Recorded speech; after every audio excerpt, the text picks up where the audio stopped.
Jacob Collier is known for his rich vocal harmonies, his smooth voice leading, and his creative harmonic movements. Personally, I really enjoy learning from his key changes, which often lead us to unusual places.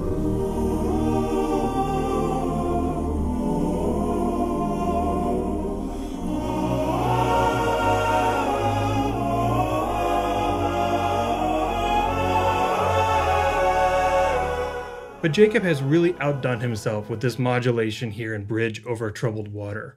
In just 14 measures, he takes us from here in E flat major all the way to B major. There are 8 points along the way, which I believe are key to understanding how this modulation works. Now this key change is rather difficult because of how little the key of E flat has in common with the key of B. To demonstrate why, consider a more common key change from E flat major to F major, which is just a whole step up. When we spell out the notes of E flat, we can see that our 5 chord is B flat major. And when we spell out the notes of F major, we can see the same B flat chord is here too, but in this case it's the 4 chord instead of the 5 chord like it was in E flat. But the same chord exists in both places, and so we can use it as a way to pivot between the keys.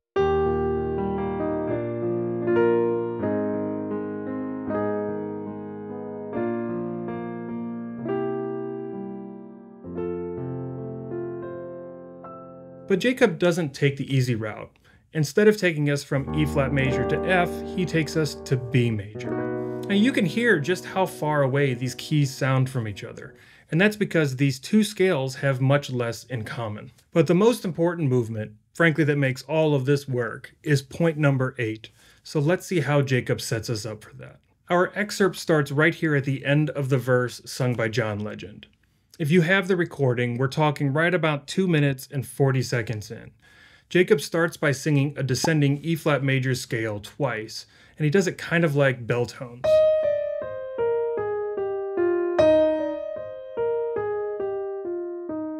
On a third time down this scale, he changes one note. He turns the D into D flat, and that alone changes the function of the E flat chord into E flat 7, which now pulls us towards the 4 chord A flat.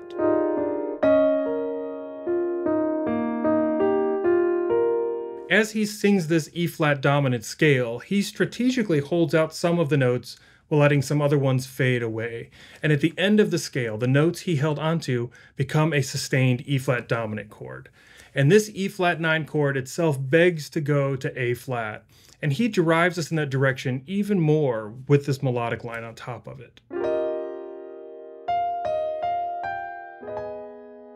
Here at number 2, Jacob delivers on the move to A flat, but he's taken us minor. This 4 minor chord is a very popular way to make a major key sound more melancholy or more nostalgic. And Jacob really milks this nostalgic sound by walking up an F half diminished chord into a 2-5. That is B into E7 and then resolving that 2-5 here in measure 7. Before I transcribed this, I swore there was a key change happening here. But as you can see, we haven't changed keys at all. We're clearly here in E flat. See, typically dominant chords resolve down by a 5th, so when I heard this E7 chord, I expected it was going to take us down to A major. But dominant chords don't have to resolve down a 5th. They can also resolve down by a half step. We call that a tritone substitution because this E7 is a tritone away from B flat 7 being the 5 chord in the key of E flat. Breaking down recordings like this is how I find new ideas to put into my own playing. I only share a handful of these findings here on YouTube, but you can get all of them for free as they happen by joining my weekly newsletter. Each week I share something I've learned from a recent transcription and also some other tips for playing jazz. It's also where I announce all my live workshops and other events. You can sign up for that newsletter free down in the description. Anyway, now that Jacob has firmly established us in the key of E flat, it's time for us to start our journey towards the new key. And he does this by giving us a simple melodic motif to hold on to. See, Jacob knows that if we hear and recognize this simple motif, that we can repeat it in other ways, and our ears will hold on to it as something that sounds familiar and comfortable, even if the harmony underneath it is moving in less familiar ways. I've notated this motif on the top line. You can see the overall shape of it leaping up to the G, which is the 3rd of E flat major, and then coming back down a step. Jacob then sings a similar motif over an F half diminished chord. At least that's what I'm calling the chord. I'm not exactly sure that's right because it's got this E flat major pedal underneath it. Now at marker number 4, he repeats this motif again, but now he's using the major seventh of a B major chord as the main note of the motif. Even though we're playing a B major chord here, we haven't successfully modulated into the key of B. Actually, this B doesn't really harmonically fit the progression at all. I think he used it simply because he wanted that melody note to be the major seventh.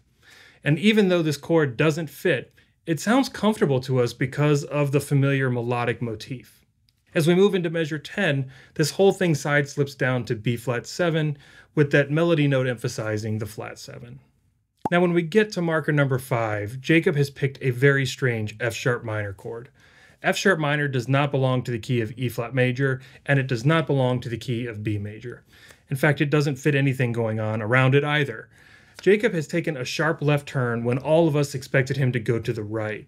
And again, we just go with it because we've heard that melodic motif clearly on top, and it's anchored to the fifth of the chord.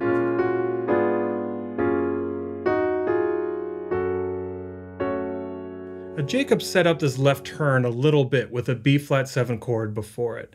That B flat 7 chord had a G flat in the bass. Now a jazz musician might see that G flat as the flat 13th, but nobody that I know would voice a flat 13 on the bottom of the chord. I think Jacob uses it for a much simpler reason. G flat is the same note as F sharp, and so he plays it just a little bit early to help smooth the transition. And to further reinforce that he intended to play this F sharp minor weird chord, he leans into it even more by turning it into the 2 of a 2-5-1 in E major. As we get to number 6, this 2-5-1 does indeed land us in E major, but it's pretty unsettling because he's added a D natural on the bottom. I think that this is a weird sus chord, kinda, which creates so much tension that it just begs to be resolved. But the motif that's so familiar to us just keeps leading the way. And as we get to marker number 7, we're finally arriving at the most critical part of this whole key change. Now let's pause for a second, and I want you to think about how you might set up a resolution to the key of B major.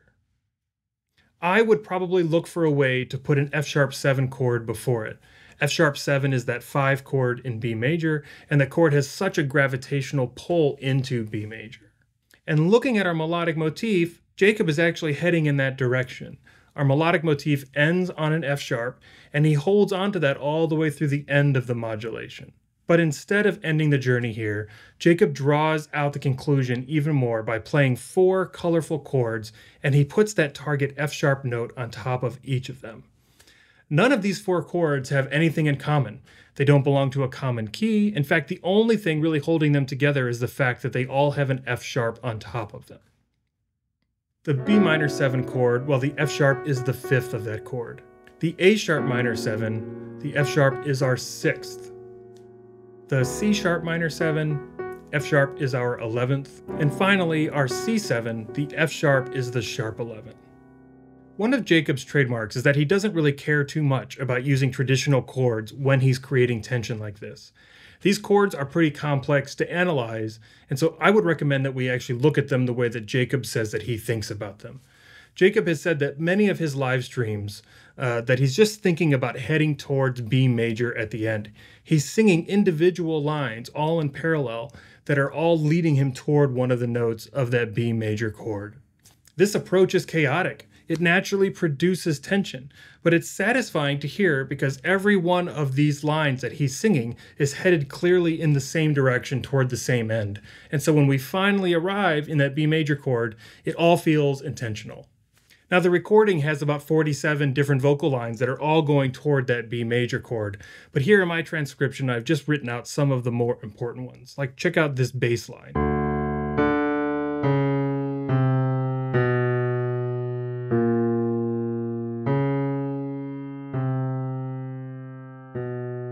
And here's a tenor line.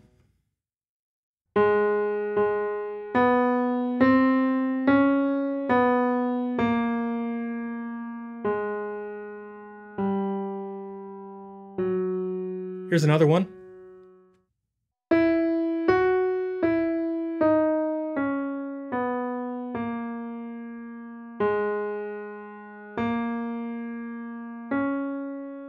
And we've already talked about this constant F sharp on top, which kind of glues all of it together.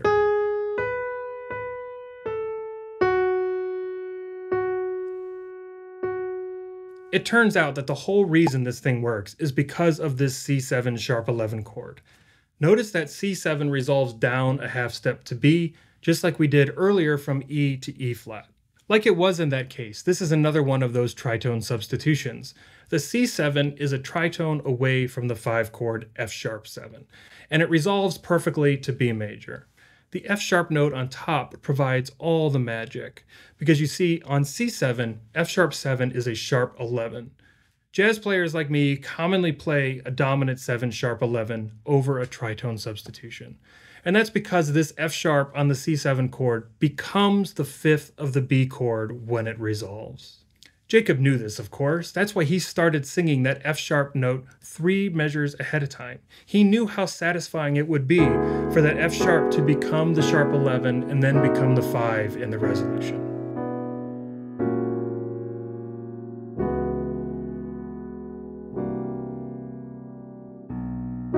To learn more about how Jacob changes keys, you should check out this video where I break down his live performance of Fix You and his use of common tone modulations.